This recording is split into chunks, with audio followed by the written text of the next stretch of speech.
আসসালামু আলাইকুম। শুভ সন্ধ্যা। সুপ্রিয় শিক্ষার্থীরা, কেমন আছো সবাই? আশা করি সবাই ভালো আছো।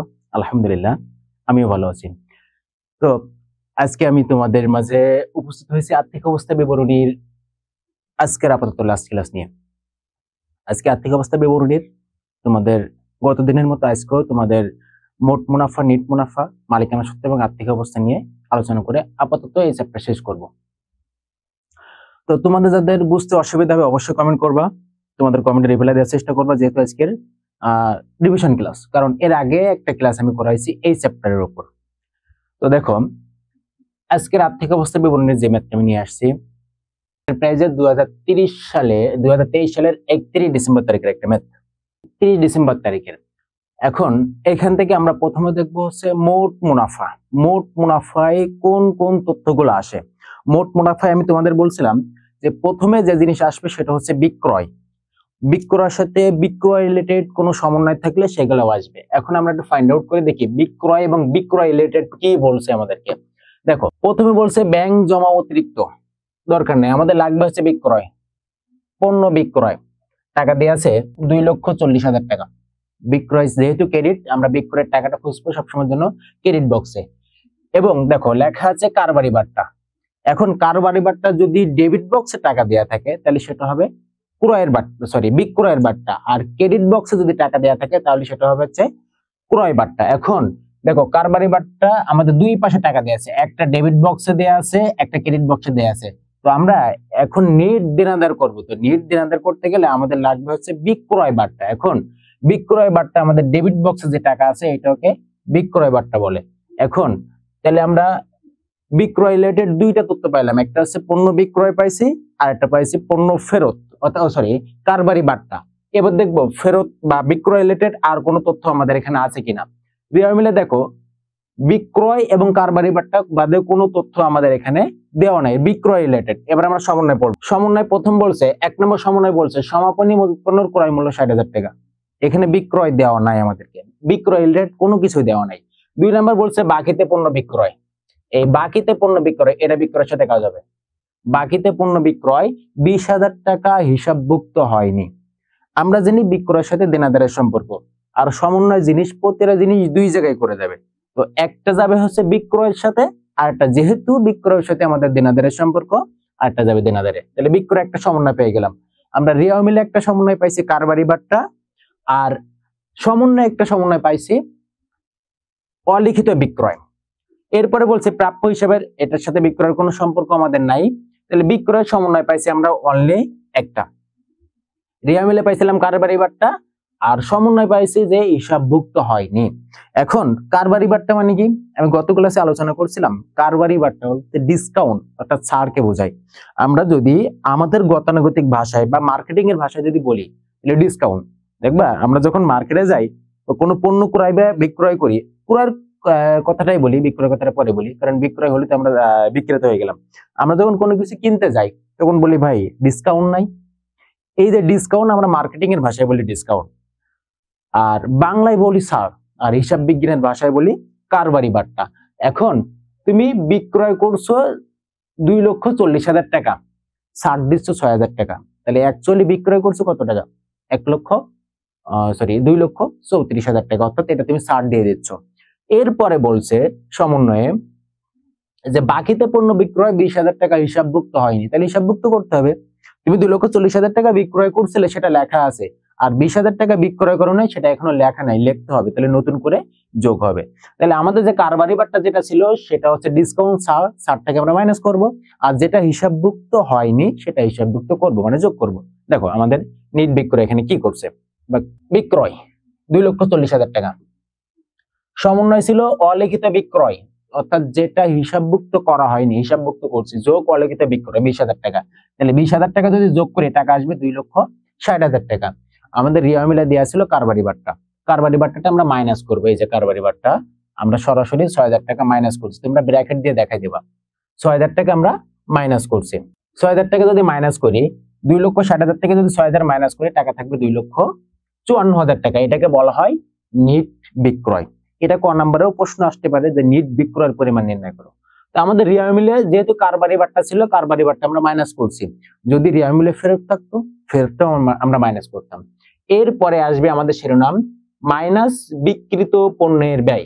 এই বিক্রিত পণ্যের ব্যয়ের ভিতরে কি কি আসবে? প্রথমে আসবে হচ্ছে প্রারম্ভিক মজুত পণ্য, বা মজুত পণ্যটা এইভাবে থাকতে পারে, মজুত পণ্য 1/1/23, যেহেতু আমরা 23 সালে ম্যাথ করছি, 1/1/23 থাকতে পারে। প্রারম্ভিক বলতে বছরের শুরুতে যে মজুত পণ্যটা থাকবে। আচ্ছা, তো প্রথমে আসবে প্রারম্ভিক মজুত পণ্য। আমাদের এখানে দেখো প্রারম্ভিক মজুত পণ্য দেওয়া আছে 60,000 টাকা। এরপরে আসবে হচ্ছে নিট ক্রয়। নিট ক্রয়, এখন দেখি আমাদের ক্রয় কি বলছে, এই যে ক্রয় টাকা দেওয়া আছে 1,50,000 টাকা। এরপরে বলছে কারবারি বাট্টা। আমি একটু আগে বলছি কারবারি বাট্টা ডেবিট পাশে যে টাকা আছে সেটাকে বলা হয় বিক্রয় বাট্টা, আর ক্রেডিট পাশে যে টাকা আছে সেটা হচ্ছে আমাদের ক্রয় বাট্টা। তাহলে আমাদের এই যে ক্রয় বাট্টা দেখো ক্রেডিট পাশে দেওয়া আছে, ক্রয় বাট্টা টাকা আছে 2,000 টাকা। এখন তাহলে আমরা ক্রয়ের সাথে একটা সমন্বয় পাইলাম, রিয়া মিলে কারবারি বাট্টা। আর আমাদের সমন্বয় দেখি আর কোনো ক্রয় সংক্রান্ত কোনো সমন্বয় আছে কিনা। সমাপনী মজুত পণ্য, পণ্য বিক্রয়, প্রাপ্য হিসাব, মালিক বিনিয়োগ করছে, মজুরি বকেয়া আছে, অফিস খরচ আছে। অর্থাৎ আমাদের সমন্বয়ের ভিতরে আর কোনো সমন্বয় দেওয়া নাই। তাহলে আমরা সরাসরি সলিউশনে চলে যাই। দেখো দেখো প্রারম্ভিক মজুত পণ্য সরাসরি টাকা আসছে, যেহেতু প্রারম্ভিক মজুত পণ্যের সাথে কোনো সমন্বয় নাই, যার কারণে আমরা টাকাটা লিখছি সরাসরি। যদি সমন্বয় থাকতো তাহলে অবশ্যই আমাদের প্রথম ঘরে টাকা রেখে ক্যালকুলেশন করে দেন টাকাটা দ্বিতীয় ঘরে নিয়ে যেতাম। এরপরে দেখো, এরপরে আসছে ক্রয়। ক্রয়ের আমাদের সমন্বয় ছিল, প্রথম ঘরে টাকা লিখছি, সমন্বয় ছিল, প্রথম ঘরে টাকা লিখছি। এরপরে কি ছিল? কারবারি বাট্টা। কারবারি বাট্টা ক্রেডিট পাশে যে টাকাটা ছিল রিয়া মিলের, সেটা আমরা মাইনাস করব। মাইনাসটা তোমরা ব্র্যাকেটে দেখাই দেবা, হিসাব বিজ্ঞানের ভাষায় ব্র্যাকেট মানে হচ্ছে মাইনাস। ওয়ালাইকুম আসসালাম। ক্লাস বুঝতে অসুবিধা হলে অবশ্যই আমাদেরকে নক দিবা। এখন দেখো 1,50,000 থেকে 2,000 টাকা যদি আমরা মাইনাস করি, টাকা থাকবে হচ্ছে 1,48,000 টাকা, যেটাকে বলা হয় নিট ক্রয়। ক নম্বরে যে কোনো জায়গায় প্রশ্ন আসতে পারে, নিট ক্রয়ের পরিমাণ নির্ণয় করো।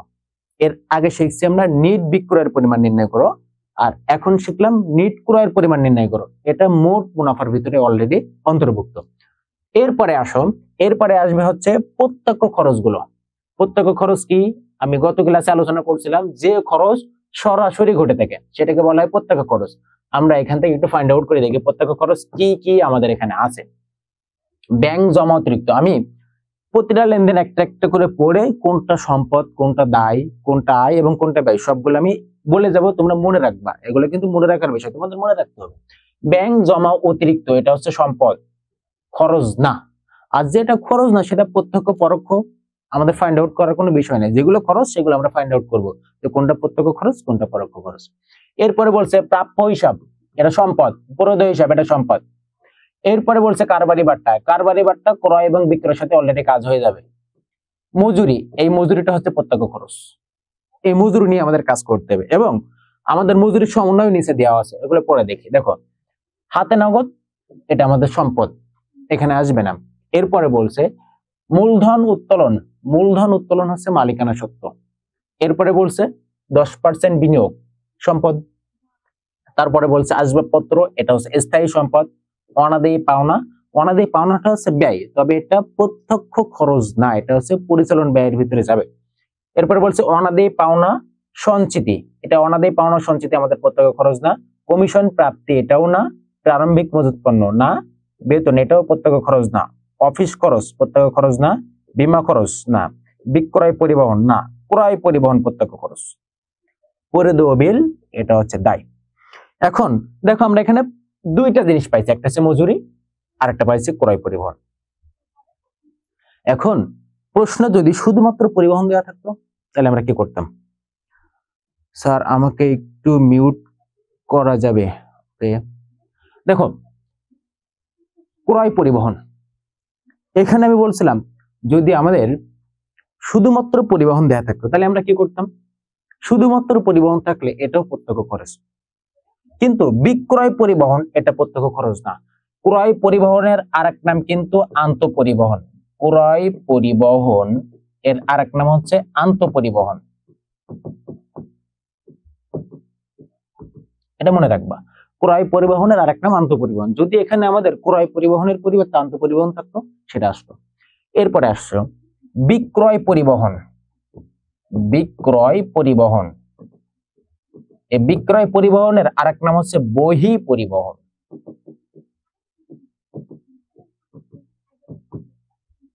তাহলে ক্রয় পরিবহনের আরেক নাম কি বললাম? আন্তঃপরিবহন। বহি পরিবহনের আরেক নাম হচ্ছে বিক্রয় পরিবহন। ঠিক তদ্রূপ এর বিপরীত দেখো,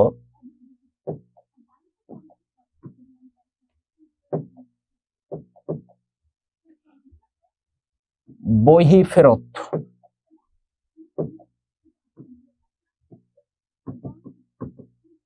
বহি ফেরত, এই বহি ফেরতের আরেক নাম হচ্ছে ক্রয় ফেরত। বহি ফেরতের আরেক নাম হচ্ছে ক্রয় ফেরত। অনাদায়ী পাওনা সঞ্চিতি মানে কি? অনাদায়ী পাওনা সঞ্চিতি সামনে আসছে, একটু ওয়েট করো। আমরা এখন মোট মুনাফার ভিতরে আছি, তো যখন নেট মুনাফায় যাব তখন ডিটেলস বুঝাই দেবো অনাদায়ী পাওনা সঞ্চিতিটা কি। এরপরে আসো আন্তঃফেরত। আন্তঃফেরত মানে হচ্ছে বিক্রয় ফেরত। তোমরা কিন্তু এই ফেরত আর পরিবহনে উল্টাপাল্টা করে ফেলে, মনে রাখবা। বহি ফেরত মানে হচ্ছে ক্রয় ফেরত, আন্তঃফেরত মানে হচ্ছে বিক্রয় ফেরত। এরপরে ক্রয় পরিবহন মানে আন্তঃপরিবহন, বিক্রয় পরিবহন মানে হচ্ছে বহি পরিবহন। ওকে, তাহলে আমরা এখানে দুইটা জিনিস পাইছিলাম, একটা হচ্ছে আমাদের মজুরি আর একটা ছিল ক্রয় পরিবহন। দেখো, আর সমন্বয় কি ছিল? সমন্বয় ছিল মজুরি বকেয়া আছে। বকেয়া, যে কোনো জিনিসের বকেয়া থাকলে বকেয়াটা আমরা যোগ করব, আর অগ্রিম থাকলে অগ্রিমটা আমরা বিয়োগ করব। দেখো, আমরা যদি সমাধান পাঠে চলে যাই,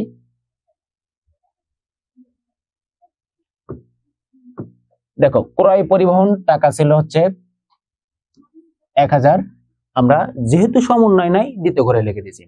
এরপরে আসছে মজুরি, মজুরির সাথে সমন্বয় ছিল যার কারণে প্রথম ঘরে টাকা লিখছি, ছিল যোগ বকেয়া, বকেয়াটা যোগ করলাম, যোগ করে ফাইনাল টাকাটা আমরা দ্বিতীয় ঘরে নিয়ে গেলাম। ক্লিয়ার? ওকে, যেহেতু আমাদের এখানে আর কোনো সমন্বয় বা আর কোনো তথ্য দেওয়া মিলে ছিল না প্রত্যক্ষ খরচের, যার কারণে আমরা দ্বিতীয় ঘরে সমস্ত টাকা যোগ করব। দ্বিতীয় ঘরে যে টাকাগুলো আছে প্রারম্ভিক পণ্য নিট করায় এবং প্রত্যক্ষ খরচ সমস্ত টাকা যোগ করে আমরা দ্বিতীয় ঘরে রেখে দেব। দ্বিতীয় ঘরে রেখে দিছি যে টাকাটা, এই টাকাটার নাম কিন্তু বিক্রয়যোগ্য পণ্যের ব্যয়। বিক্রয়যোগ্য পণ্যের ব্যয়, যেটাকে আমরা বলি cost of good available for sales. তো এই বিক্রয়যোগ্য পণ্যের ব্যয় থেকে সমাপনী মজুত পণ্য বিয়োগ করলে, সমাপনী মজুত পণ্য বিয়োগ করলে যে টাকাটা থাকবে সেটাকে বলা হয় বিক্রিত পণ্যের ব্যয়। এই যে 1,61,000 টাকা ছিল, এটাকে বলা হয় বিক্রিত পণ্যের ব্যয়। বিক্রিত পণ্যের ব্যয়। এই যে নিট বিক্রয় থেকে বিক্রিত পণ্যের ব্যয় মাইনাস করলে থাকবে আমাদের মোট মুনাফা। এই যে টাকাটা আসছে, এই টাকাটার নাম হচ্ছে মোট মুনাফা। ক্লিয়ার? মোট মুনাফায় কারো কোনো সমস্যা আছে? যদি বুঝতে অসুবিধা থাকে অবশ্যই আমাদের কমেন্ট করে জানাবা। ওকে, এরপরে দেখো আমরা নিট মুনাফায় চলে যাব। নিট মুনাফার পার্ট হচ্ছে তিনটা। একটা হচ্ছে পরিচালন ব্যয়, আরেকটা হচ্ছে অন্যান্য আয়, আরেকটা হচ্ছে অন্যান্য ব্যয়। এখন প্রথমে আসবে পরিচালন ব্যয়।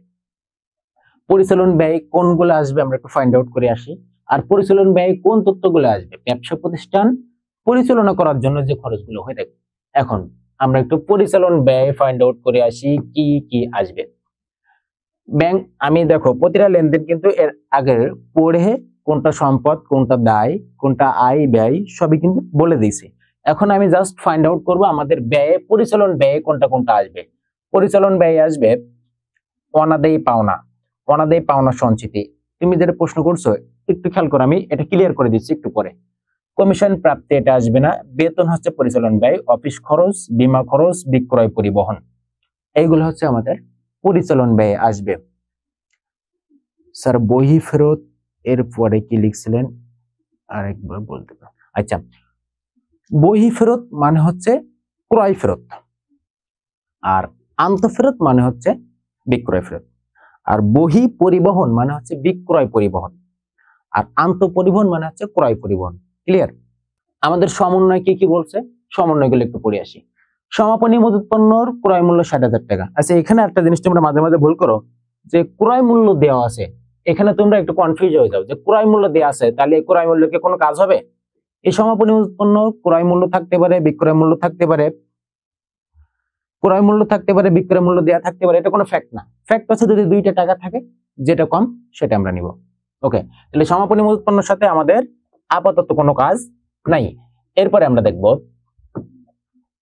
বাকিতে পণ্য বিক্রয় হিসাবভুক্ত হয়নি। আমরা জানি বিক্রয়ের সাথে দেনাদারের সম্পর্ক। আর অনাদায়ী পাওনা, তোমরা যেটা প্রশ্ন করছিলে অনাদায়ী পাওনা সঞ্চিতি। অনাদায়ী পাওনা বলতে কি, যে টাকাটা আমরা আর পাবো না। আচ্ছা, আমরা কার কাছ থেকে টাকা পাই? দেনাদারের কাছ থেকে। তাহলে অনাদায়ী পাওনা ক্যালকুলেশন করতে গেলে আমাদের দেনাদার প্রয়োজন হবে। আর দেনাদার যেহেতু প্রয়োজন হবে, সেহেতু এই যে সমন্বয় আছে বাকিতে পণ্য বিক্রয় হিসাবভুক্ত হয়নি, এটাও আমাদের কাজ করতে হবে অনাদায়ী পাওনার কাজ করতে গেলে। ওকে, তাহলে আমরা একটা সমন্বয় পেয়ে গেলাম। এরপরে বলছে প্রাপ্য হিসাবে 6,000 টাকা আদায়যোগ্য নয়, অবশিষ্ট প্রাপ্য হিসাবের 5% অনাদায়ী পাওনা সঞ্চিতি তৈরি করো। তাহলে অনাদায়ী পাওনা সঞ্চিতির সাথে যেহেতু প্রাপ্য হিসাবে সম্পর্ক আছে, এটাও আমাদের কাজে লাগবে। এরপরে বলছে মালিক কর্তৃক বিনিয়োগ করছে, এটা কাজে লাগবে না। মজুরি কাজে লাগবে না। অফিস খরচ 3,000 টাকা অগ্রিম আছে। এখন আসো, যেহেতু আমাদের অনাদায়ী পাওনা পরিচালন ব্যয় আসে, আর তোমরা ম্যাক্সিমাম ক্ষেত্রে অনাদায়ী পাওনাটা ভুল করো, এজন্য অনাদায়ী পাওনাটা আমি সহজ ভাষায় এটা ক্যালকুলেশন করে দেব। দেখো, আমাদের রিয়া মিলে অনাদায়ী পাওনা কাজ করতে গেলে রিয়া মিলের দেনাদারের কাজ লাগবে আমাদেরকে। রিয়া মিলের অনাদায়ী পাওনা, আচ্ছা অনাদায়ী পাওনার আরেক নাম কিন্তু কুরিন। এই কুরিন দেখে আবার ভয় পেয়ে যাও না, কুরিনের আরেক নাম অনাদায়ী পাওনা। তাহলে রিয়া মিলে যে জিনিসগুলো আমাদের লাগবে অনাদায়ী পাওনা কাজ করতে গেলে, দেনাদার, অনাদায়ী পাওনা সঞ্চিতি। সমন্বয় যে জিনিসগুলো লাগবে, যদি বাকিতে বিক্রয় হয় অর্থাৎ বিক্রয় রিলেটেড কোনো সমন্বয় থাকলে সেটা কাজে লাগবে, দেনাদার রিলেটেড কোনো কিছু থাকলে সেটা কাজে লাগবে, এবং অনাদায়ী পাওনা বা কুরিন রিলেটেড কোনো কিছু থাকলে সেটা কাজে লাগবে। এখন আমি পুরোপুরি সহজ ভাষায় এই বিষয়টা ক্যালকুলেশন করে দেবো, একটু খেয়াল করো। আমাদের এখানে দেনাদার, এই যে প্রাপ্য হিসাব ছিল হচ্ছে 1,50,000 টাকা। প্রাপ্য হিসাব সম্ভবত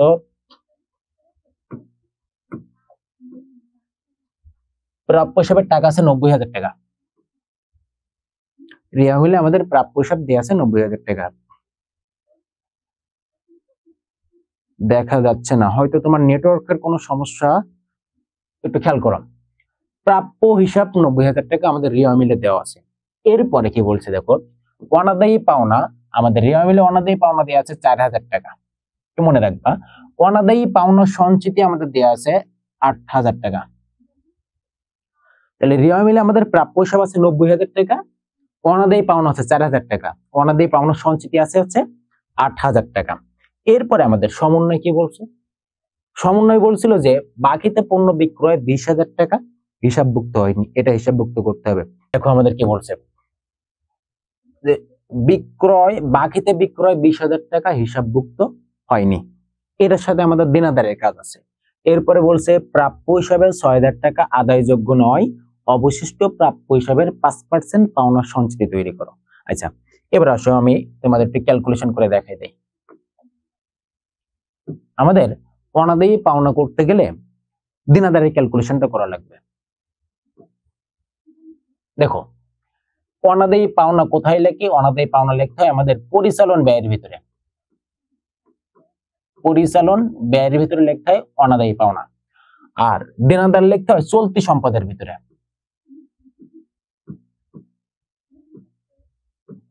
চলতি সম্পদের ভিতরে লিখতে হয় হচ্ছে প্রাপ্য হিসাব। পরিচালন ব্যয়ে আমাদের লিখতে হয় অনাদায়ী পাওনার প্রাপ্য হিসাব চলতি সম্পদে। প্রাপ্য হিসাব আমাদের টাকা ছিল 90,000 টাকা। আগে প্রাপ্য হিসাবের ক্যালকুলেশনটা করে নিই। সমন্বয় আমাদের কি বলছিল? 20,000 টাকা প্রাপ্য হিসাবের, আমাদের সমন্বয় বলছিল যে বাকিতে বিক্রয় 20,000 টাকা হিসাবভুক্ত হয়নি, সেটা আমাদের এখন হিসাবভুক্ত করতে হবে। যোগ অলিখিত বিক্রয়,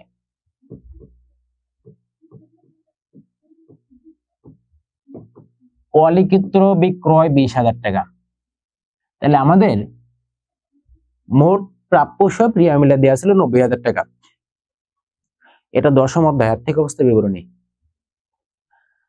প্রাপ্য হিসাব টাকা ছিল 90,000 টাকা, অলিখিত বিক্রয় ছিল 20,000 টাকা। তাহলে অ্যাকচুয়ালি আমাদের প্রাপ্য হিসাব হলো 1,10,000 টাকা। এটা ছিল আমাদের মোট প্রাপ্য হিসাব। এরপরে আমাদের কি বলছে দেখো, ওকে, এরপরে বলছে দেখো, প্রাপ্য হিসাবে ৬০০০ টাকা আদায়যোগ্য নয়। অর্থাৎ আমাদের প্রাপ্য হিসাব হয়েছিল ১,১০,০০০ টাকা। এইখান থেকে আমাদের বলছে ৬০০০ টাকা আদায়যোগ্য নয়, যেটাকে বলি আমরা অনাদায়ী পাওনা। তাহলে মোট প্রাপ্য হিসাব ছিল তোমার ১,১০,০০০ টাকা, তার ভিতর থেকে তুমি ৬০০০ টাকা পাবা না। তাহলে অ্যাকচুয়ালি টাকা পাবা কত? ৬০০০ টাকা মাইনাস করলে থাকবে ১,০৪,০০০ টাকা। তাহলে এখান থেকে আমরা মাইনাস করব মাইনাস অনাদায়ী পাওনা। অনাদায়ী পাওনা কত টাকা পাবা না? ৬০০০ টাকা। তাহলে ৬০০০ টাকা যদি আমরা মাইনাস করি, টাকা থাকবে ১,০৪,০০০ টাকা। ক্লিয়ার? ওকে, এরপরে দেখো আমাদের কি বলছে, এরপরে বলছে অবশিষ্ট প্রাপ্য হিসাব। অবশিষ্ট প্রাপ্য হিসাব কোনটা? ওই যে ১,০৪,০০০ টাকা, এর ৫% অনাদায়ী পাওনা সঞ্চিতি তৈরি করো। তাহলে অবশিষ্ট যে প্রাপ্য হিসাব ছিল তার ৫% অনাদায়ী পাওনা সঞ্চিতি মাইনাস পাওনা সঞ্চিতি। অনাদায়ী পাওনা সঞ্চিতি কি বলছে? ৫%। এখন আমাদের নিট দেনাদার আছে হচ্ছে ১,০৪,০০০ টাকা, এর ৫% যদি আমি করি, ১,০৪,০০০ এর ৫% যদি করা হয়, ১,০৪,০০০ 5%, ৫,২০০ টাকা। তাহলে ৫,২০০ যদি আমরা মাইনাস করি, ১,০৪,০০০ মাইনাস ৫,২০০, টাকা থাকবে ৯৮,৮০০ টাকা। এটা ছিল আমাদের নিট দেনাদার। এবার আসো, আমাদের নির্ণয় করতে হবে পরিচালন ব্যয়ে অনাদায়ী পাওনা কত টাকা লিখব। অনাদায়ী পাওনা দেওয়া ছিল ৪,০০০ টাকা, অনাদায়ী পাওনা সঞ্চিতি ছিল হচ্ছে ৮,০০০ টাকা। আর সমন্বয় আমাদের বলছে যে প্রাপ্য হিসাবের ৬০০০ টাকা আদায়যোগ্য নয়, মানে এটাও অনাদায়ী পাওনা। তাহলে আমরা অনাদায়ী পাওনা পাইলাম দুইটা, রিয়া মিলে একটা, সমন্বয় একটা। এরপরে দেখো আমাদের রিয়া মিলে একটা অনাদায়ী পাওনা সঞ্চিতি দিয়ে আছে, এই যে অনাদায়ী পাওনা সঞ্চিতি। আবার সমন্বয় বলছে একটা অনাদায়ী পাওনা সঞ্চিতি আছে ৫%। তাহলে অনাদায়ী পাওনা পাইছি দুইটা, অনাদায়ী পাওনা সঞ্চিতি পাইছি দুইটা। দেখো, এটা লিখছি পরিচালন ব্যয়, এটা লিখছি চলতি সম্পদের ভিতরে প্রাপ্য হিসাব। ক্লিয়ার? তো দেখো আমরা আবার একটু প্রশ্নে আসি, তাহলে দুইটা আমরা সমন্বয় পাইছি একটা অনাদায়ী পাওনা, রিয়া মিলে পাইছি একটা অনাদায়ী পাওনা, তারপরে রিয়া মিলে পাইছি একটা অনাদায়ী পাওনা সঞ্চিতি, সমন্বয় পাইছি একটা অনাদায়ী পাওনা সঞ্চিতি। প্রত্যেকটা জিনিস দুইটা দুইটা করে পাচ্ছি। এখানে একটা জিনিস মনে রাখবা যে আমাদের রিয়া মিলে যে অনাদায়ী পাওনা এবং অনাদায়ী পাওনা সঞ্চিতি আছে, এটাকে আমরা বলবো পুরাতন। আর সমন্বয় যে অনাদায়ী পাওনা এবং অনাদায়ী পাওনা সঞ্চিতি লিখছি, এটাকে বলবো হচ্ছে আমরা নতুন। তাহলে আমাদের অনাদায়ী পাওনা রিয়া মিলে দেওয়া ছিল ৪,০০০ টাকা, আর সমন্বয় অনাদায়ী পাওনা দেওয়া ছিল ৬,০০০ টাকা। এই দুইটার কাজ আগে করে আসি। প্রথমে লিখবো হচ্ছে অনাদায়ী পাওনা। অনাদায়ী পাওনা, অনাদায়ী পাওনা আমাদের রিয়া মিলে কত দেওয়া ছিল? রিয়া মিলে দেওয়া ছিল অনাদায়ী পাওনা ৪,০০০ টাকা। অনাদায়ী পাওনা ৪,০০০ টাকা, সেটা লিখবো আমরা এখানে, অনাদায়ী পাওনা ৪,০০০ টাকা। আমাদের সমন্বয়ে অনাদায়ী পাওনা ছিল ৬,০০০ টাকা। সমন্বয় জিনিসটা কি বলছিলাম আমরা? নতুন, সেটা আমরা এখানে যোগ করব। যোগ নতুন অনাদায়ী পাওনা সঞ্চিতি, অনাদায়ী পাওনা, যোগ নতুন অনাদায়ী পাওনা। আমি একটা শর্টকাটে লিখলাম, নতুন অনাদায়ী পাওনা আমাদের দেওয়া ছিল ৬,০০০ টাকা। তাহলে মোট অনাদায়ী পাওনা হলো হচ্ছে ১০,০০০ টাকা। আমাদের রিয়া মিলে অনাদায়ী পাওনা হয়েছিল, সমন্বয় অনাদায়ী পাওনা সঞ্চিতি আমরা বের করছিলাম ৫,২০০ টাকা, যেটাকে আমরা বলছিলাম নতুন, যোগ নতুন অনাদায়ী পাওনা সঞ্চিতি ৫,২০০ টাকা। তাহলে দুইটা যদি যোগ করি আসবে হচ্ছে ১৫,২০০ টাকা। রিয়া মিলে ছিল আমাদের পুরাতন অনাদায়ী পাওনা সঞ্চিতি, কারণ আমরা রিয়া মিলে জিনিসটাকে সবসময় ধরবো হচ্ছে পুরাতন। তাহলে এইটা আমরা মাইনাস করব, মাইনাস পুরাতন অনাদায়ী পাওনা সঞ্চিতি। কত ছিল? পুরাতন অনাদায়ী পাওনা সঞ্চিতি ছিল হচ্ছে আমাদের 8,000 টাকা। সেটা আমরা এখান থেকে মাইনাস করব। তাহলে যদি মাইনাস করি 15,200 থেকে আমরা 8,000 মাইনাস করব, 15,200 মাইনাস 8,000 মানে টাকা থাকবে 7,200 টাকা। তাহলে এই 7,200 টাকা আমরা পরিচালন ব্যয়ের ভিতরে অনাদায়ী পাওনা লিখবো, আর চলতি সম্পদের দেনাদারের ভিতরে লিখবো হচ্ছে 98,800 টাকা। ব্যয়ের ভিতরে আমরা এই যে অনাদায়ী পাওনা এখানে একটু ভেজাল করে করছে, দেখো এটা লিখছে কত? 7,200 টাকা, যেটা আমি একটু আগে তোমাদের ক্যালকুলেশন করে দেখাই দিলাম। এবং দেনাদারে আমাদের কত টাকা লিখছে একটু দেখে আসি। প্রাপ্য হিসাব, এই যে দেখো প্রাপ্য হিসাব এখানে লিখছে 98,800 টাকা। ক্লিয়ার? দেনাদার রিলেটেড কোন সমস্যা আছে? ওকে, দেখো নোটটা ক্লিয়ার সবাই? দেখো এরপরের টপিক আমরা হচ্ছে দেনাদার এবং অনাদায়ী পাওনা কিন্তু বিস্তারিত বোঝাই দিলাম, এবং তোমরা কিন্তু ম্যাক্সিমাম ক্ষেত্রে ভুল করো দেনাদার এবং অনাদায়ী পাওনাটাই। এবার আসো আমরা বাকি টপিক গুলো আলোচনা করব। বাকি টপিক কি কি ছিল আমাদের পরিচালন ব্যয়ের ভিতরে আসবে। আচ্ছা, আমরা ফাইন্ড আউট করছিলাম যেন কি কি। আবার একটু দেখো, পরিচালন ব্যয়ের ভিতরে আসবে আমাদের অনাদায়ী পাওনা, এটার কাজ করছি, অনাদায়ী পাওনা সঞ্চিতির কাজ করছি, বেতন আসবে, অফিস খরচ আসবে, বীমা খরচ আসবে, বিক্রয় পরিবহন আসবে। এই চারটা জিনিস আসবে। এই চারটা জিনিসের সমন্বয় কি কি ছিল আমরা সমন্বয়গুলো একটু দেখি। সমন্বয় ছিল হচ্ছে অফিস খরচ 3,000 টাকা অগ্রিম আছে, অগ্রিম থাকলে মাইনাস হবে, বকেয়া থাকলে যোগ হবে। এরপরে বলছে আর আমাদের কোনো তথ্য এখানে নাই যেগুলো সমন্বয়ে আসবে। দেখো আমরা একটু পরিচালন ব্যয় বাকিটুকু দেখে আসি। বেতন, বেতনের কোনো সমন্বয় না থাকার কারণে বেতনের টাকাটা সরাসরি দ্বিতীয় ঘরে চলে গেছে। এরপরে অফিস খরচ, অফিস খরচের সমন্বয় থাকার কারণে প্রথম ঘরে টাকাটা বসছে। মাইনাস অগ্রিম, অগ্রিম মানে হচ্ছে মাইনাস, আর মাইনাস হলে আমরা ব্র্যাকেটটা দেখাই দেবো। 8,000 থেকে 3,000 মাইনাস করলে টাকা থাকবে 5,000, লিখে দিয়েছে। এরপরে বীমা খরচ কোনো সমন্বয় না থাকার কারণে সরাসরি দ্বিতীয় ঘরে টাকা লিখছে। বিক্রয় পরিবহন সমন্বয় না থাকার কারণে সরাসরি টাকা লিখছে। এরপরে অনাদায়ী পাওনা, অনাদায়ী পাওনা সঞ্চিতি রিলেটেড দেখো বিস্তারিত ক্যালকুলেশন করে ফাইনাল টাকাটা এখানে লিখছে। টাকাটা কিভাবে আসলো 7,200 টাকা আমি কিন্তু বিস্তারিত ভাবে তোমাদেরকে বুঝাই দিয়েছি। এরপরে যেহেতু আর কোনো সমন্বয় আমাদের নাই, দ্বিতীয় ঘরের সমস্ত টাকা যোগ করে আমরা তৃতীয় ঘরে নিয়ে গেলাম। তৃতীয় ঘরে যে টাকাটা দেখো এটা হচ্ছে পরিচালন ব্যয়ের টাকা, পরিচালন ব্যয়ের আগে বাদ লেখা ছিল, যার কারণে আমরা এই টাকাটা মাইনাস ফিগারে রাখবো। আমাদের এর আগে যে মোট মুনাফা যেটা হয়েছিল, মোট মুনাফা থেকে এই পরিচালন ব্যয়ের টাকাটা মাইনাস করলে যেটা থাকবে সেটা আমরা এখানে লিখবো। এই টাকাটার নাম হচ্ছে পরিচালন মুনাফা। এই যে ক্লিয়ার সবাই? পরিচালন মুনাফা পর্যন্ত কারো বুঝতে কোনো অসুবিধা আছে? পরিচালন মুনাফার পরে আমাদের আরো দুইটা পার্ট থাকে, একটা হচ্ছে অন্যান্য আয় আর অন্যান্য ব্যয়। এবার আমরা পড়ে দেখবো অন্যান্য আয়ের ব্যয়ের ভিতরে কোনো কিছু আছে কিনা।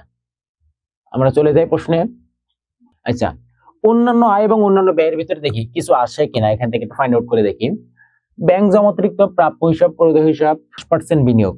বিনিয়োগ নিয়ে আমি গত ক্লাসে আলোচনা 10% বিনিয়োগ, 10% বিনিয়োগ, এই বিনিয়োগটা শুধুমাত্র বিনিয়োগটা কিন্তু সম্পদ, আমি গত ক্লাসে আলোচনা। তো দেখো বিনিয়োগ, শুধুমাত্র বিনিয়োগ যদি থাকে সেটা হচ্ছে আমাদের সম্পদ, কিন্তু বিনিয়োগের আগে দেখো একটা লেজ লাগাই দিছে 10%। এই 10% মানে কি হবে? এই 10% মানে হচ্ছে বিনিয়োগের সুদ হবে 10%। ক্লিয়ার? তাহলে বিনিয়োগটা হচ্ছে সম্পদ, আর যে 10% আছে এটা হচ্ছে বিনিয়োগের সুদ, এটা হচ্ছে আমাদের আয়, যেটা অন্যান্য আয়ের ভিতরে আসবে। তাহলে আমরা অন্যান্য আয়ের ভিতরে একটা ফাইন্ড আউট করলাম। আর কিছু আছে কিনা? কমিশন প্রাপ্তি, এটা হচ্ছে আমাদের অন্যান্য আয়। তাহলে আমরা অন্যান্য আয় দুইটা পাইছি, 10% বিনিয়োগ একটা আর কমিশন প্রাপ্তি একটা। এখন দেখো 10% বিনিয়োগ একটা তারিখ দেয়া আছে 30/6/2023, অর্থাৎ 6 মাসের 30 তারিখে, 6তম মাসের 30 তারিখে বিনিয়োগটা নিয়ে আসছে। আমরা ম্যাথ করছি কত সালের? 2023 সালের 31 ডিসেম্বর। অর্থাৎ আমাদের এই ম্যাথটা শেষ হবে 2023 সালের 31 ডিসেম্বর তারিখে। আর এই বিনিয়োগটা করছে কত তারিখে? বিনিয়োগটা করছে 2023 সালের 6তম মাসের 30 তারিখে, অর্থাৎ জানুয়ারি, ফেব্রুয়ারি, মার্চ, এপ্রিল, মে, জুন, জুনের 30 তারিখে বিনিয়োগ করছে। এখন আমাদের মেয়াদটা দেখো শেষ করছে 2023 সালের ডিসেম্বর 31 তারিখে, আর জুনের 6 তারিখে বিনিয়োগ করছে, জুনের 30 তারিখে বিনিয়োগ করছে। তাহলে এই বিনিয়োগটা ওই বছরে তুমি কয় মাস ব্যবহার করতে পারছো? July, August, September, October, November, December, 6 মাস ব্যবহার করতে পারছো। তাহলে বিনিয়োগের সুদ হবে কয় মাসের? 6 মাসের। বিনিয়োগের টাকা ছিল কত? বিনিয়োগের টাকা সম্ভবত 50,000। বিনিয়োগের টাকা ছিল 50,000। তাহলে বিনিয়োগের সুদ কিভাবে নির্ণয় করব? বিনিয়োগের সুদ, তো দেখো বিনিয়োগের সুদ টাকা ছিল 50,000, বিনিয়োগ টাকা ছিল 50,000, সুদ কত পার্সেন্ট? 10%। তাহলে গুণ 10%। কয় মাসের সুদ ব্যবহার, কয় মাসের সুদ হবে? সুদটা হবে হচ্ছে 6 মাসের, গুণ 6/12। তাহলে 50,000 10% করলে আসবে 5,000, 6 মাসের সুদ ধার্য করলে আসবে 2,500 টাকা। এটা হচ্ছে আমাদের বিনিয়োগের সুদ। এখন যদি আমাদের রিয়ামিলের ভিতরে কোনো বিনিয়োগের সুদ দেওয়া থাকতো তাহলে কাজ করতে হতো, যেহেতু রিয়ামিলের ভিতরে বিনিয়োগের সুদ দেওয়া নাই সেজন্য আর কোনো কাজ হবে না। বিনিয়োগের সুদ আমরা পাইছি 2,500 টাকা এবং কমিশন প্রাপ্তি ছিল 2,400 টাকা। আমরা এখন সলিউশনে চলে যাই। এই যে দেখুন বিনিয়োগের সুদ এটা সরাসরি লিখে দিয়েছে 2,500 টাকা। তুমি যদি চাও ক্যালকুলেশনটা এখানে দেখা দিতে পারো, এমন যে 50,000 গুণ 10% গুণ 6/12। এটা চাইলে তুমি দেখা দিতে পারো, না দেখা দিলেও কোনো সমস্যা হবে না। তারপরে কমিশন প্রাপ্তি ছিল 2,400 টাকা। এই 2টা টাকা যোগ করে আমাদের এখানে লিখতে হবে, এখানে হয়তো লেখা হয় নাই। এই 2টা টাকা যোগ করে এখানে লিখবা, দেন এই টাকাটা এবং এই টাকাটা যোগ করে ক্লোজ করে দেবা। যেহেতু আমাদের এখানে কোনো অন্যান্য ব্যয় নাই, অন্যান্য ব্যয় থাকলে আবার শিরোনাম দিতে হতো মাইনাস অন্যান্য ব্যয়, যেহেতু নাই সেটা দেওয়ার কোনো সুযোগ নেই। এই যে টাকাটা হয়েছে এই টাকাটার নাম হচ্ছে নিট মুনাফা। ক্লিয়ার? সবার নিট মুনাফা বুঝতে কোনো অসুবিধা আছে? অসুবিধা থাকে অবশ্যই প্রশ্ন করবা। এরপরে আসো, এরপরে হচ্ছে আমরা নির্ণয় করব হচ্ছে মালিকানা সত্ত্ব। এখন মালিকানা সত্ত্ব কি কি আসবে? মালিকানা সত্ত্ব আসবে মূলধন, উত্তোলন, মূলধন এবং উত্তোলন রিলেটেড যা আছে সব। এরপরে আসবে হচ্ছে মোট মুনাফা, নিট মুনাফা অথবা নিট ক্ষতি। আর যদি সাধারণ সঞ্চিতি থাকে তাহলে সেটা আসবে। এখন দেখো মূলধন এবং উত্তোলন রিলেটেড কি কি আছে রিয়ামিলে, সেগুলো আমরা একটু পড়ি।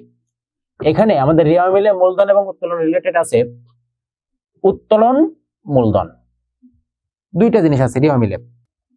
তো মূলধন এবং উত্তোলন আমাদের রিয়ামিলে দেয়া আছে। এরপরে কি আছে দেখো, আমাদের রিয়ামিলে আর কোনো তথ্য মূলধন এবং উত্তোলন রিলেটেড নাই। সমন্বয় পড়ব, সমন্বয় মূলধন এবং উত্তোলন কিছু বলছে কিনা দেখো। সমন্বয় আমাদের বলছিল 4 নম্বর সমন্বয় দেখো যে 31/7/2023 তারিখে মালিক কর্তৃক কারবারে 20,000 টাকা বিনিয়োগ করা হয়েছে যা হিসাবভুক্ত হয়নি। 20,000 টাকা বিনিয়োগ করছে যেটা হিসাবভুক্ত হয়নি। এখন মালিক কারবারে বিনিয়োগ করছে, এখন মালিক যদি কারবারে বিনিয়োগ করে তাহলে নিঃসন্দেহে কি মূলধন নিয়ে আসছে। মালিক কারবারে বিনিয়োগ করবে মানে হচ্ছে মালিক কারবারে মূলধন নিয়ে আসছে, তাহলে এটা হচ্ছে অতিরিক্ত মূলধন। আচ্ছা, আর কিছু আছে? আর মূলধন এবং উত্তোলন রিলেটেড কোনো কিছু দেওয়া নাই। আর কি আসবে বলছিলাম? নিট মুনাফা অথবা নিট ক্ষতি। আমাদের বেরিয়েছিল নিট মুনাফা। মূলধন রিলেটেড যা আছে আমরা সবগুলো যোগ করব, উত্তোলন রিলেটেড যা আছে সবগুলো বিয়োগ করব। নিট মুনাফা যদি হয় যোগ করব, নিট ক্ষতি হলে বিয়োগ করব। এখন দেখো আমরা সলিউশনে আসি। আমাদের মূলধন যেটা ছিল রিয়ামিলে লিখলাম 1,96,000 টাকা। সমন্বয় আমাদের অতিরিক্ত মূলধন ছিল 20,000 টাকা। ওই যে মালিক কারবারে নতুন অতিরিক্ত বিনিয়োগ করছে 20,000 টাকা, সেটা যোগ করলাম। মোট মূলধনের টাকা হচ্ছে 2,16,000 টাকা। এরপরে আমাদের খ নাম্বারে দেখো, এর আগের পাটে নিট মুনাফা বেড়েছিল 58,700 টাকা, সেটা যোগ করলাম। যোগ করে এই টাকাটা তোমরা চাইলে দ্বিতীয় ঘরে লিখতে পারো, কোনো সমস্যা নেই। এরপরে আমাদের রিয়ামিলে উত্তোলন দেওয়া ছিল 40,000 টাকা। উত্তোলনটা বিয়োগ হবে, বিয়োগটা সবসময়ের জন্য মাইনাস ফিগারে রাখবা, অর্থাৎ ব্র্যাকেট দিয়ে রাখবা তোমরা। তাহলে 2,74,700 থেকে 40,000 মাইনাস করলে থাকবে 2,34,000। এটা হচ্ছে মালিকানা সত্ত্ব। এখন তুমি যদি মূলধনের পরে উত্তোলন মাইনাস করো কোনো সমস্যা নেই। যদি তুমি নিট মুনাফা একবারে লাস্টে যোগ করো এটাও কোনো সমস্যা নেই। যদি অতিরিক্ত মূলধন একবারে লাস্টে যোগ করো কোনো সমস্যা নেই। তোমার দেখতে হবে যে এই তথ্যগুলো এখানে আছে কিনা, আগে পরে লিখলে কোনো সমস্যা নাই। ওকে, এরপরে আসো আমরা আর্থিক অবস্থা বিবরণীতে চলে যাব। আর্থিক অবস্থা বিবরণীর মূলত পার্ট দুইটা, সম্পদ পার্ট এবং দায় পার্ট। সম্পদ এবং দায়। এখন সম্পদের ভিতরে একাধিক পার্ট, চলতি সম্পদ, স্থায়ী সম্পদ, বিনিয়োগ, যদি অলিক সম্পদ থাকে অলিক সম্পদ, সবগুলো আসবে। দায়ের ভিতরে কি আসবে? দীর্ঘমেয়াদী দায়, চলতি দায় এবং মালিকানা সত্ত্ব।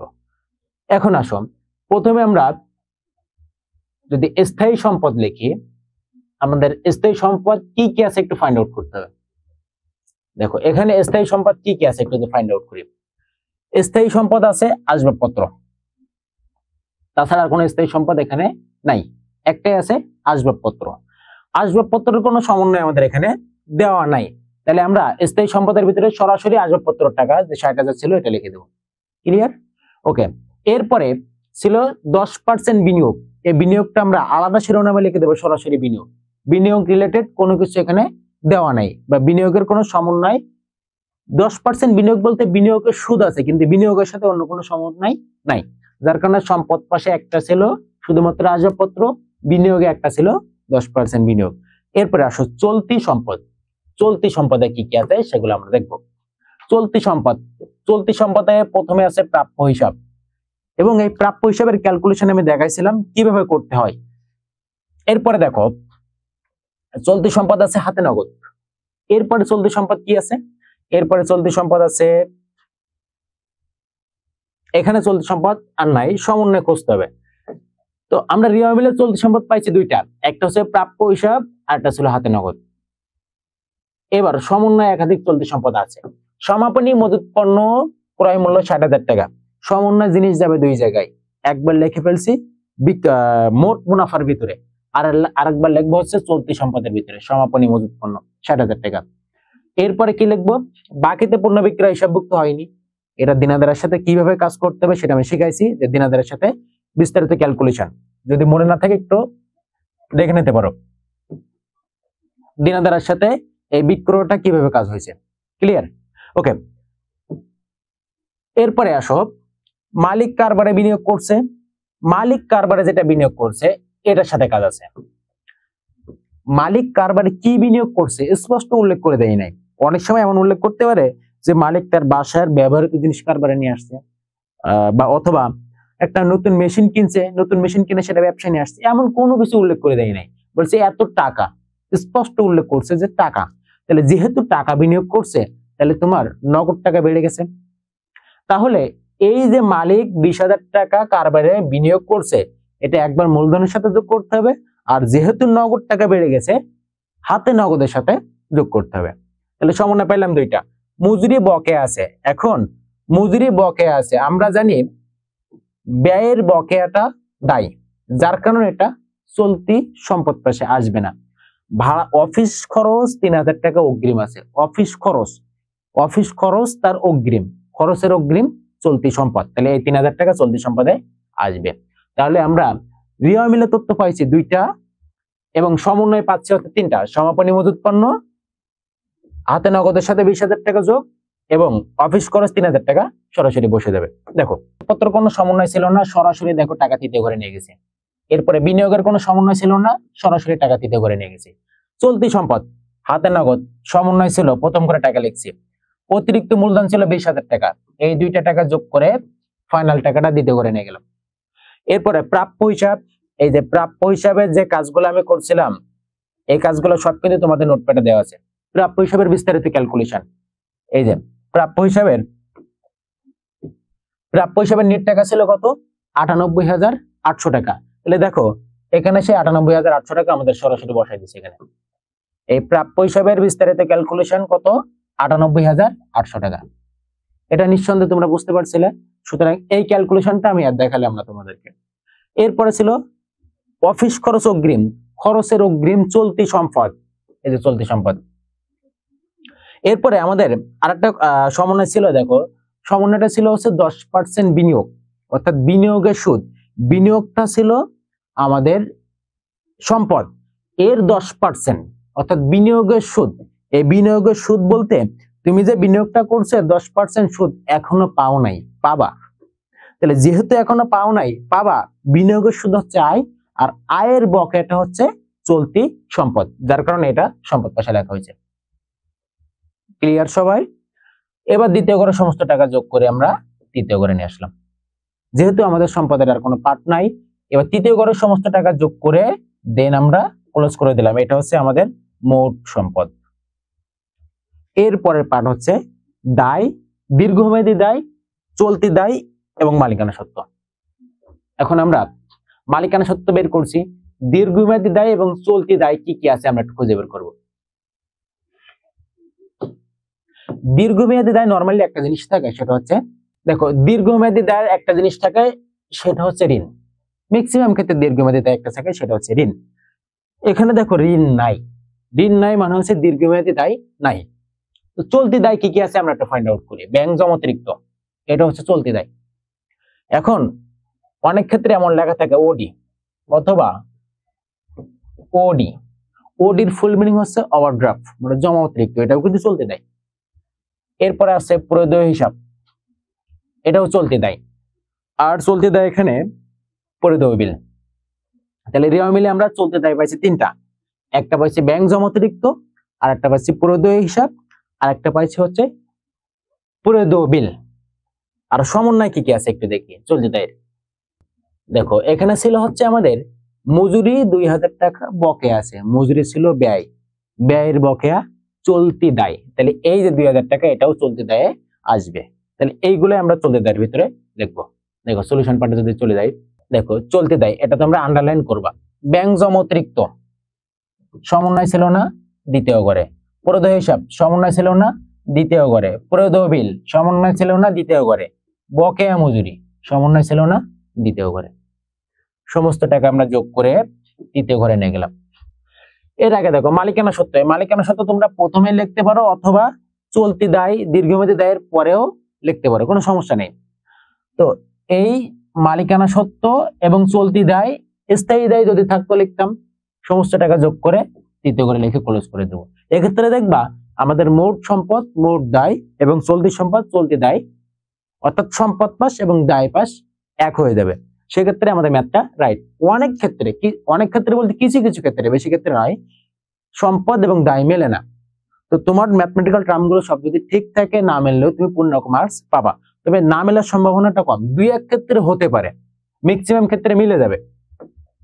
তো এই যে সম্পদ দায় অর্থাৎ মোট মুনাফা থেকে শুরু করে আর্থিক অবস্থা পর্যন্ত যেটুকু আমি বুঝালাম, তোমাদের কারো যদি বুঝতে অসুবিধা থাকে আমাকে প্রশ্ন করো। এখানে দেখো কয়েকটা টিকা দেয়া আছে কিভাবে ম্যাথটা ক্যালকুলেশন করা হয়েছে। এরপরে একটা ম্যাথ, এখান থেকে আমি জাস্ট ইম্পর্টেন্ট যেখানে তোমাদের সমস্যা হইতে পারে হার্ড বেশি সে ততটুকু আমি বুঝাই দেব। আচ্ছা, প্রথম যতটুকু বুঝাইলাম মোট মুনাফা, নেট মুনাফা, মালিকানা সত্ত্ব এবং আর্থিক অবস্থা বিবরণী, তোমরা কি বুঝতে পারছো সবাই? একটু কমেন্টে নক দাও সবাই। এরপরের অংশটুকু আমরা যদি দেখি, এরপরের ম্যাথটা এখানে যতটুকু হার্ড, ওকে ধন্যবাদ। এর পরেরটুকু দেখো, পরের ম্যাথটা যদি একটু আলোচনা করি। ম্যাথটা ছিল 2023 সালের 31 ডিসেম্বর। 2023 সালের 31 ডিসেম্বর তারিখের একটা ম্যাথ। এখানে আমি হার্ড যেগুলো তোমরা ভুল করতে পারো, আমি সেগুলো নিয়ে একটু আলোচনা করব। এখানে তোমরা যে জিনিসটা ভুল করতে পারবা, কর্জপত্র ঋণ। কর্জ মানে কি? আমরা বাংলা ভাষায় যেটাকে বলি ধার, ধার দেওয়া, সেটাকে বলা হয় কর্জপত্র ঋণ 10%। দেখো এই কর্জপত্র যতটুকু আছে এতটুকু কিন্তু আমাদের স্থায়ী দায়। এর আগে যেটা বলছে 10%, মানে হচ্ছে এই ঋণের 10% সুদ ধার্য করতে হবে। ঋণ হচ্ছে স্থায়ী দায়, আর ঋণের যে 10% সুদ আমরা ধার্য করব সেটা হচ্ছে আমাদের ব্যয়। ক্লিয়ার? এরপরে দেখো যে দৃষ্টি তোমরা ভুল করতে পারো, বিনিয়োগের সুদটা দেখো। বিনিয়োগ 1/1/23 অর্থাৎ 23 সালের জানুয়ারির 1 তারিখে বিনিয়োগটা করছো, এবং এর আগে লেখা আছে 5%, মানে হচ্ছে বিনিয়োগ যেটা আছে সেটা তো সম্পদ, বিনিয়োগের আগে 5% দেওয়া আছে, মানে হচ্ছে বিনিয়োগের সুদ। এখন বিনিয়োগ ছিল এখানে 1,00,000 টাকা, এর আগে দেয়া আছে 5%। 1,00,000 টাকার 5% করলে আসবে হচ্ছে 5,000 টাকা। এখানে একটা জিনিস দেখো, বিনিয়োগের সুদ এখানে দেয়া আছে, বিনিয়োগের সুদ এখানে দেয়া আছে 4,000 টাকা।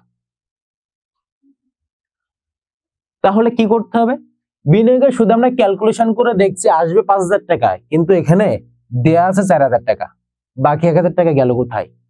বাকি 1,000 টাকা এখনো পরিশোধ করা হয় নাই বা পাওয়া যায় নাই। বিনিয়োগের সুদ হচ্ছে আয়, মোট আয় হয়েছে আমাদের 5,000, কিন্তু পাইছি আমরা 4,000, 1,000 এখনো পাই নাই।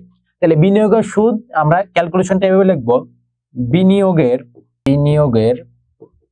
সুদ, বিনিয়োগের সুদ আমরা পাইছি কত টাকা?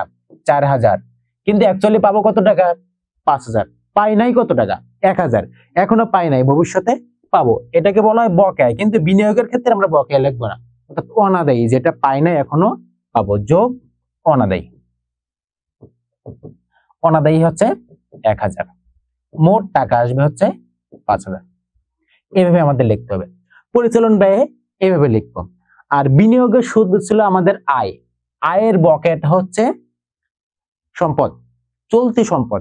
এখন এটা তো আমরা পরিচালন ব্যয় লিখলাম 4,000 যোগ 1,000, 5,000, কিন্তু অর্থাৎ চলতি সম্পদের ভিতরে কত লিখবো? 4,000 লিখবো, 1,000 লিখবো, নাকি 5,000 লিখবো?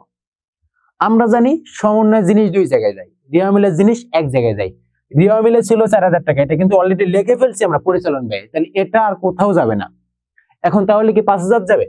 না, এই 5,000 এর ভিতরে 4,000 এখানে দেওয়া আছে, দেওয়া নাই কত? 1,000।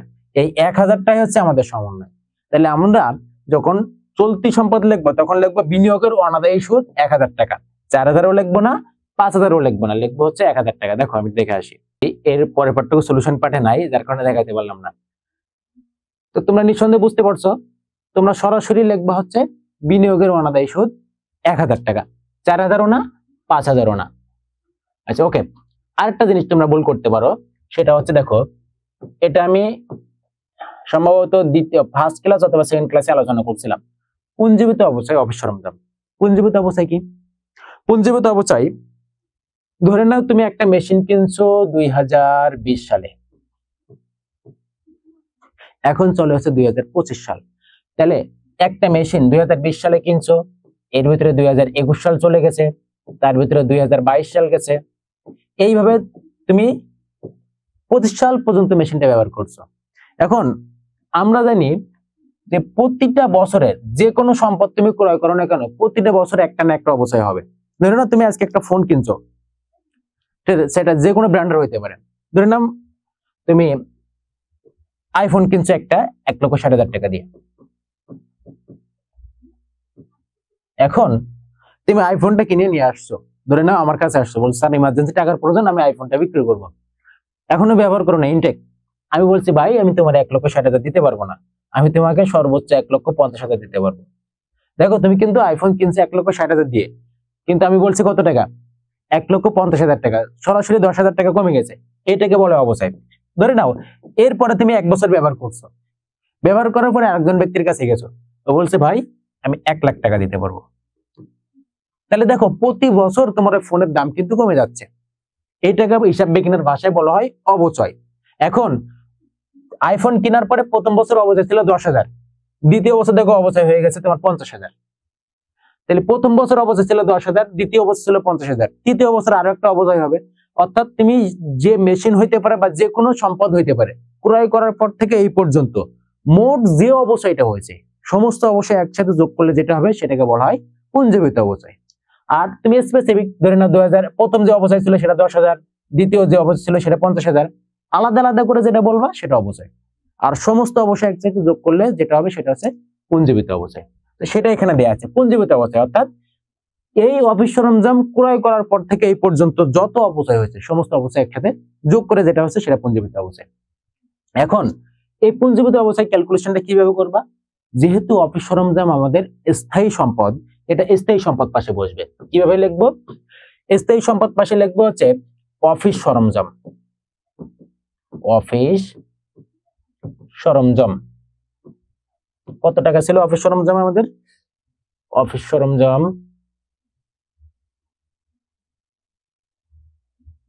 অফিস সরঞ্জাম এই যে 1,40,000 টাকা, প্রথম করে টাকা লিখবে 1,40,000 টাকা, মাইনাস পুঞ্জীবিত অবচয়, পুঞ্জীবিত অবচয়। এখন পুঞ্জীবিত অবচয় এখানে দেয়া আছে আমাদের 12,000 টাকা, কিন্তু দেখো আমাদের সমন্বয় কি বলছে, সমন্বয় বলছে অফিস সরঞ্জামের 5% অবচয় থাকতে হবে। এক্সট্রা বলে দিচ্ছে অফিস সরঞ্জামের 5% অবচয়। তাহলে এই 5% এর কাজটা কি?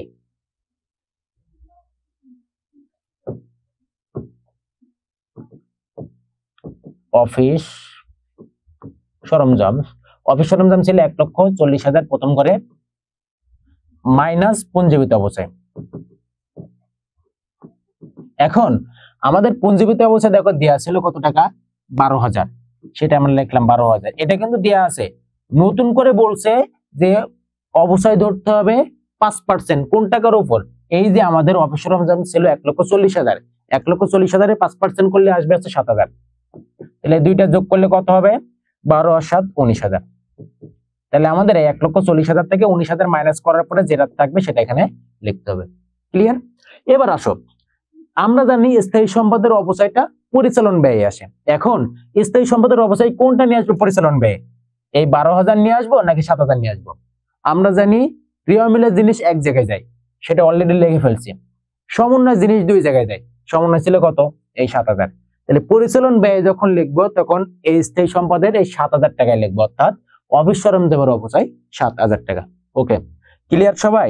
এই জিনিসটাকে বুঝতে পারছো? একটু নক দাও আমাকে।